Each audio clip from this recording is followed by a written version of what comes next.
तो हेलो दोस्तों, everyone welcome to my new podcast. तो चलिए गए, आज की क्वेश्चन है। बहुत सारे स्टूडेंट हमारे को मैसेज करते थे और कमेंट करते थे और बोलते थे कि सर से आप कहा कीजिए कि एजुकेशन से रिलेटेड क्वेश्चन पूछिए।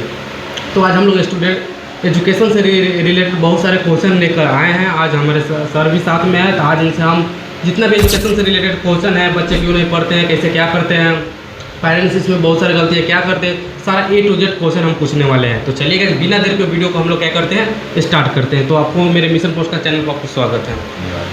तो चलिए गाइस, बिना देर के वीडियो को हम लोग स्टार्ट करते हैं। तो सर, आज की क्वेश्चन है कि आज की डेट में स्टूडेंट सबसे बड़ी गलती क्या कर रहे हैं जिससे वो पढ़ाई नहीं कर रहे हैं? देखिए, मेरे हिसाब से आज के बच्चों में ये गलतियाँ हो रही हैं कि वह नॉलेज पे कम ध्यान दे रहे हैं, वो वैल्यूएशन पे ज़्यादा ध्यान दे रहे हैं। क्योंकि वह 20 मिनट किताबों को नहीं पढ़ रहे हैं, लेकिन 2 घंटा रील देख रहे हैं।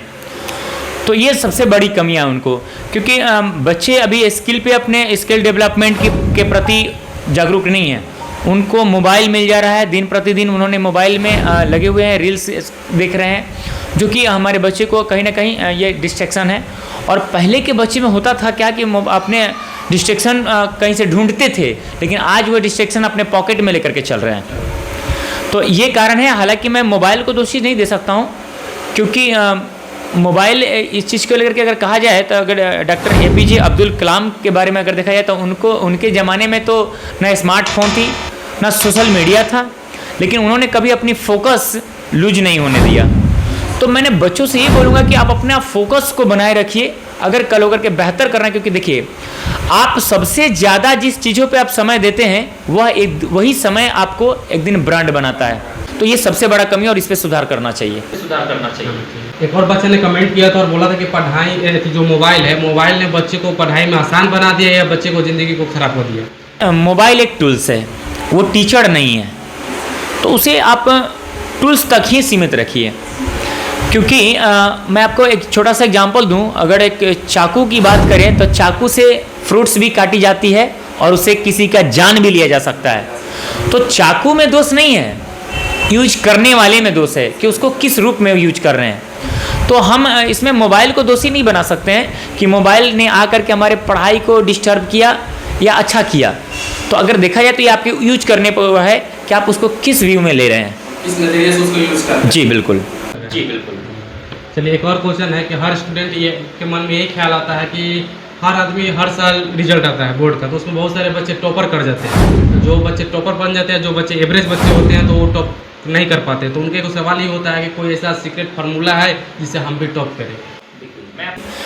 टॉप करने के लिए कोई इंटेलिजेंस की आवश्यकता नहीं है, उनमें लगातार वर्क करने की। हाँ बिल्कुल। अगर वो लगातार किसी चीज़ पर मेहनत कर रहे हैं, अगर कोई बच्चा ईमानदारी से अगर 4-5 घंटा अगर मेहनत हर दिन कर रहा है, ऐसा नहीं कि आज मैंने 10 घंटा पढ़ दिया, कल होकर 12 घंटा पढ़ दिए तो और मैं कुछ बड़ा कर जाऊंगा, जी नहीं। आप एक एवरेज स्टूडेंट को भी टॉपर बना सकते हैं अगर उसमें अगर रेगुलरिटी में अगर कार्य करने की क्षमता हो। अगर वो ईमानदारी से, ऑनेस्टी से अगर उसने अगर 4 से 5 घंटा भी अगर मेहनत कर रहा है तो बेस्ट होगा। हाँ, लेकिन थोड़ा सा उसमें जैसे यहाँ पे कहा गया है कि थोड़ा सा उसके कार्य करने की शैली स्मार्ट होनी चाहिए। जैसे अब पढ़ाई के दौरान हम क्या पढ़ रहे हैं, ये मायने रखता है। हम कैसे पढ़ रहे हैं, ये भी मायने रखता है। अगर टॉपर बनने के लिए मैं उन हर बच्चों से मैं बार बार कहता हूँ कि जो आपके टीचर के द्वारा नोट्स दिया गया है, आप उसको रिविजन कीजिए और उसका शॉर्ट नोट बनाइए। क्योंकि एग्जाम का जब समय आता है तो वो बच्चे पूरे सिलेबस को कम समय में कवर नहीं कर पाता है रिवीजन के तौर पे।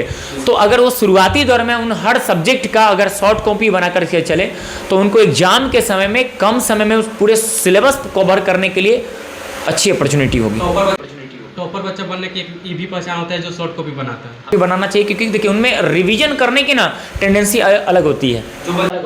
जो बच्चे टॉप करते हैं कुछ ना कुछ हमेशा नया सोचते हैं, वही बच्चे टॉप करते हैं। और जो एवरेज बच्चे ये होते हैं, दूसरों को देख नकल कर पाते हैं, तो वो बच्चे शायद लाइफ में कुछ नहीं कर पाते हैं। तो टॉपर का एक अलग पहचान होता है, रटे रटाए कंसेप्ट से आप टॉपर नहीं बन सकते हैं। और ये हर टीचर को अपने बच्चे को इस चीज़ को बताना चाहिए।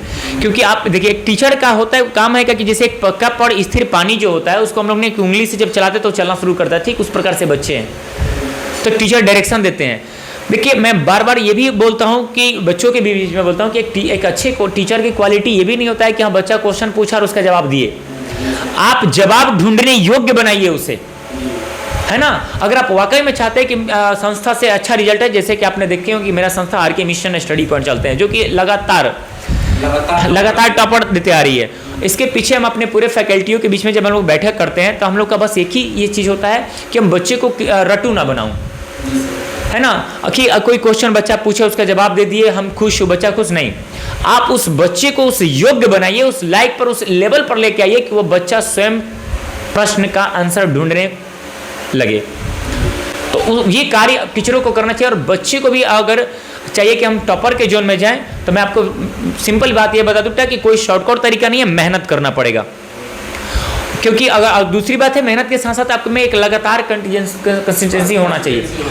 अगर ये चीज़ें हैं आपके अंदर में, 4-5 घंटा भी अगर लगातार आप मेहनत कर रहे हैं, ईमानदारी पूर्वक मेहनत कर रहे हैं, तो आप एक एवरेज बच्चा को भी एक्स्ट्रा ऑर्डिनरी बना सकते हैं। दूसरा क्वेश्चन ये है कि जैसे क्या होता है, ऐसे बहुत सारे पेरेंट्स होते हैं जो अपने बच्चे के साथ गलत बिहेवियर करते हैं, बच्चे के साथ बहुत सारे मिस्टेक कर पाते हैं, तो उनको आप क्या सलाह देना चाहिए? बच्चे के और पेरेंट्स के बीच में क्या रिलेशन रहना चाहिए? अगर देखा जाए तो बच्चे के बीच में गार्जियन का एक और कमियां ये होती है कि हम अपने बच्चे को किसी के दूसरे बच्चे से तुलना करते हैं कि शर्मा जी का बच्चा देखो आज ये कर लिया, वो कर लिया।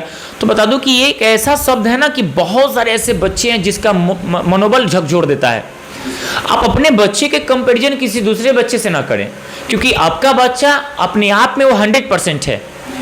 अगर यही चीज़ हो करके अगर बताइए कि अगर मास्टर ब्लास्टर सचिन तेंदुलकर जी के बारे में अगर ये बात करूं, तो अगर उन्हें भी ज़बरदस्ती अगर डॉक्टर बनाई जाती, जैसे उनके मैंने एक कहानियाँ पढ़े थे, उन्होंने बोले कि हमारे मम्मी पापा का ये सोच था कि मेरा बेटा डॉक्टर बने, तो अगर वाकई में अगर वो आज डॉक्टर बन गए होते तो आज इस दुनिया को गॉड ऑफ क्रिकेट देखने को नहीं मिलता, जो आज कह सकते हैं कि क्रिकेट का भगवान माना जाता है।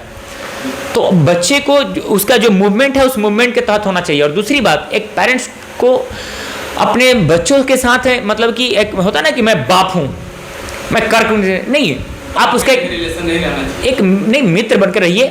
आपको जरूरी जब उसके साथ ऐसा जरूरी पड़े तो आप सख्त भी बनिए, आप अपना प्यार भी उस प्रकार से निछावर कीजिए, एक फ्रेंड के जैसा आप उसके साथ रहिए ताकि वो आपसे हर बात शेयर करे।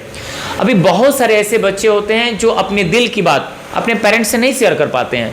पापा ये क्या कहेंगे, मम्मी ये से उड़ जाएंगी, इस चीज़ को लेकर के, और इस कारण से हमारे बच्चे गलत ट्रैक पर चल जाते हैं, क्योंकि वो उनके जो मन में चल रहा होता है वो अपने दोस्तों के बीच में शेयर करते हैं, वो आपसे शेयर नहीं करते, आपसे डरते हैं, क्योंकि आप ऐसे घर में माहौल बना रखे होते हैं जो बच्चे आपसे वो बात शेयर नहीं कर पाते हैं। तो मैं उन हर पेरेंट्स को ये मैसेज देना चाहता हूँ कि अपने बच्चे के मित्र बन के रहें, ताकि वो अपने हर बात को आपसे शेयर करें, और अगर वो अच्छा बात है कि बुरा बात है उस पर आप सजेशन दें, अपनी प्रतिक्रिया उन पर दे करके उनको सुझाव दे सकते हैं। आज देखिए मैं एक एग्जाम्पल बता रहा हूँ कि आज कुछ दिन पहले की घटना है कि रिजल्ट एक बच्चे का खराब आता है और वो पंखे का शिकार हो जाता है, सुसाइड कर लेता है। तो खैर मैं ये कहना चाहता हूँ कि नंबर हमारे जीवन से बढ़ करके नहीं है, हम हैं तो नंबर है। और इसमें कहीं ना कहीं उस बच्चे को शायद ये भी हमें मेरे दृष्टिकोण से अगर लगा होगा, ऐसा लगा कि कहीं ना कहीं गार्जियन का भी तगड़ा प्रेशर रहा होगा, उसको लगा होगा कि यार रिजल्ट ऐसा आया, मेरे माँ बाप ने क्या सोचेंगे। जबकि अगर हमारे बच्चे असफल हो जाए ना तो भी शाबाशी दो यार, क्योंकि कम से कम उसका मनोबल बढ़े, उसको ये इतना डांट करके उसको तोड़ नहीं देना चाहिए, उसको पुनः अगला बार के लिए तैयार करना चाहिए। क्योंकि एक योद्धा अगर रणभूमि में गिर कर फिर से उठ करके इसको जीत सकता है। फेल होने का मतलब ये नहीं कि वो हार गया, तो इसलिए उसका मनोबल बढ़ाए रखना चाहिए। इस प्रकार पेरेंट्स का बिहेवियर होना चाहिए, एक मित्र के जैसे रहिए। एक और क्वेश्चन है कि एक स्टूडेंट क्या करते हैं, बार बार फेल कर जाते हैं, तो उनका इस तरह से होता है कि हम पूरी तरीके से मनोबल टूट जाता है, तो उनको आप क्या मैसेज संदेश देना चाहेंगे? अभी मैंने इसी चीज़ पर हम लोग ने जिक्र किया कि अगर कोई स्टूडेंट बार बार फेल कर जा रहा है, किसी कार्य में फेल कर जा रहा है, तो अगर आप किसी कार्य में फेल कर जा रहे हैं इसका मतलब ये नहीं कि आप बिखर चुके हैं, इसका मतलब सिर्फ ये है कि आपका मेथड गलत है। आप अपनी मेथड को चेंज कीजिए। अगर हम किसी कार्य को कर रहे हैं, हम उसमें फ्लॉप जा रहे हैं, तो हम गलत नहीं हैं, हम टूट नहीं गए, हम बिखर नहीं गए, हम पुनः तैयारी करेंगे, हम अपनी मेथड चेंज करेंगे और हम उस चीज़ को प्राप्त कर सकते हैं। जैसे एग्जाम्पल मैं आपको बता दूं, एडिशन साहब के बारे में आपको बता दूं कि उन्होंने हजारन बार फ्लॉप हुए हैं बल्ब का आविष्कार करने में, लेकिन उन्होंने अपने कहानी, अपने जीवन शैलियों, जीवन कथा में उन्होंने बताया कि मैंने फ्लॉप नहीं किया हूँ। सोचिए, वो इंसान बल्ब बनाने के दौरान 1000 बार फेल हुए, लेकिन अपने मुख से वो फेल, उस शब्द को फेल में नहीं जोड़े। उन्होंने बोले कि मैं 1000 तरीका सीखा बनाने का, हाँ, बल्ब बनाने का, क्योंकि मैंने जब जब प्रयोग करता था मैं बल्ब नहीं जला पाता था। तो इसका मतलब ऐसा थोड़ी है कि मैं गलत था, मेरा तरीका गलत था। मैं तरीका चेंज करते गया, मुझे अलग अलग तरीका मिलते गया।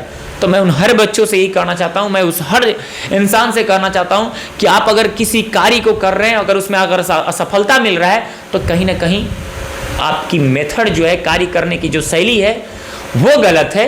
आप उसको सुधारिए, आपकी काम और आपकी मंजिल जरूर मिलेंगे। आज के डेट में लोग 12 काम करने से पहले ये सोचते हैं कि कोई भी काम करने से पहले 12 काम या छोटा काम करने से पहले ये सोचते हैं कि लोग क्या कहेंगे, व्हाट विल पीपल से। इस पर आप क्या संदेश देना चाहेंगे उन लोगों को? लोग क्या कहेंगे, यह कोई सवाल नहीं, यह एक सोच है। जो हम ये सोच बैठते हैं कि हम कोई कार्य कर रहे हैं तो फलाने हमको जज कर पाएंगे कि नहीं, वो हमारे बारे में क्या सोचेंगे, है ना, उनकी जजमेंट क्या रहेगी हमारे प्रति। हम किसी कार्य को कर रहे हैं, हमें ऐसा लगता है कि हम अगर कोई कार्य कर रहे हैं, अगर अगला खुश है इसका मतलब हम अच्छा कर रहे हैं, अगला खुशी नहीं है हमसे इसका मतलब हम कुछ गलत कर रहे हैं। तो ये सोच करके ना इंसान डर जाता है और अपने आप को अंदर से तोड़ देता है। मैं उस हर इंसान से ये कहना चाहता हूँ कि दुनिया का वो हर इंसान अपने आप में 100% होता है। आप दूसरों के लिए मत जियो यार, जो तुम्हें अच्छा लग रहा है वो करो, लेकिन 100% करो और ईमानदारी से करो। लोग क्या कहेंगे उसके चक्कर में मत पड़ियो, आप स्टार्ट तो करिए। बहुतों लोग ने इस चीज को लेकर के कोई कार्य करने से पहले ही रुक जाते हैं कि मैं ये काम कर रहा हूँ, फलाने हमको बारे में क्या सोचेंगे, क्या करेंगे, और उसके चक्कर में वो स्टार्टअप ही नहीं कर पाता है। जिस कारण से उसका यही है कि एक कहावत है कि सबसे बड़ा रोग क्या कहेगा लोग, समझ में आता ना, क्योंकि एक इन्हीं साहित्यकार का कहा हुआ है कि सबसे बड़ा रोग है, सबसे बड़ा रोग क्या कहेगा लोग। तो लोग क्या कहेगा इसके चक्कर में मत पड़ियो। आप अपना कार्य कीजिए, लोग का काम है। आपको पता होना चाहिए कि जब आप कोई स्ट्रगल कर रहे होंगे उसके ऊपर में, आपके ऊपर में लोग हंसेंगे, लेकिन अगर वही जिस दिन सफलता मिल जाता है वही लोग आपके ऊपर में तालियां भी बजाते हैं। तो आप पहले कार्य कीजिए, हंसने दीजिए, और हंसने वाले को उस योग्य काम करके दिखाइए कि आपके ऊपर में तालियां बजाएं। तो दोस्तों आज के पॉडकास्ट को यहीं पर समाप्त करता है। आपको भी मन और कोई भी क्वेश्चन हो तो कमेंट में जरूर बताइए, क्योंकि अगला वीडियो उस पर बनाया जाएगा। तो चलिए मिलते हैं नेक्स्ट फॉर्मेटिव वीडियो के साथ, तब तक के लिए जय हिंद।